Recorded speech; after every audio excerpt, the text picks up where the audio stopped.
How would you define wealth? Is it all about the money you have in the bank or the size of your balance sheet? Or could it be something else? Marketplace skills are missionary skills. A few years ago, my kids were with me at some event. I don't even remember what it was, to be honest, but we kept running into people that I knew. They were from various walks of life. They were from church, from school, from various community friends and functions. But after the third or fourth random bump into, my daughter said, "Dad, sometimes it feels like you know everybody." I laughed, and I think that evening was really more of a coincidence, but it did illustrate for my kids something that I've tried to tell them for their whole lives. Collect friends.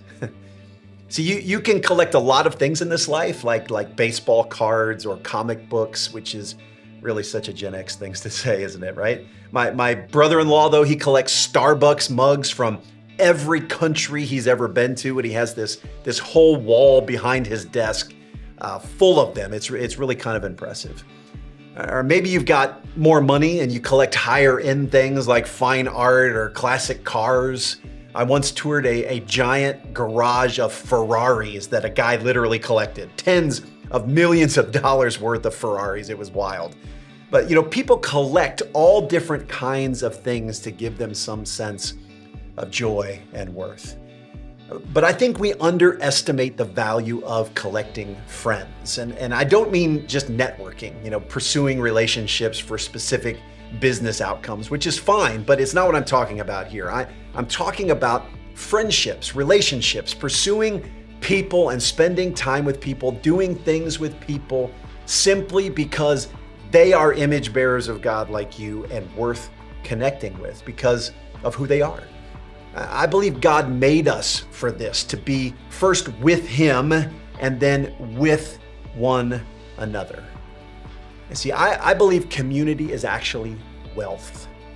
You remember the closing scene of It's a Wonderful Life, one of the best films of all time, right? Where George Bailey is in serious financial trouble. He's gonna be arrested, he's gonna be foreclosed on, he's gonna lose his house, his business, everything.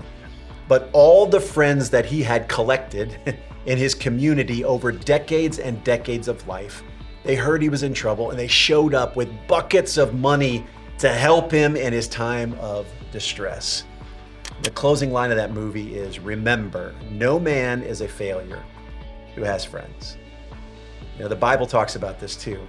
Proverbs 17 says, "A friend loves at all times, and a brother is born for adversity." Ecclesiastes 4, it reminds us that two are better than one, because if either of them falls down, one can help the other up.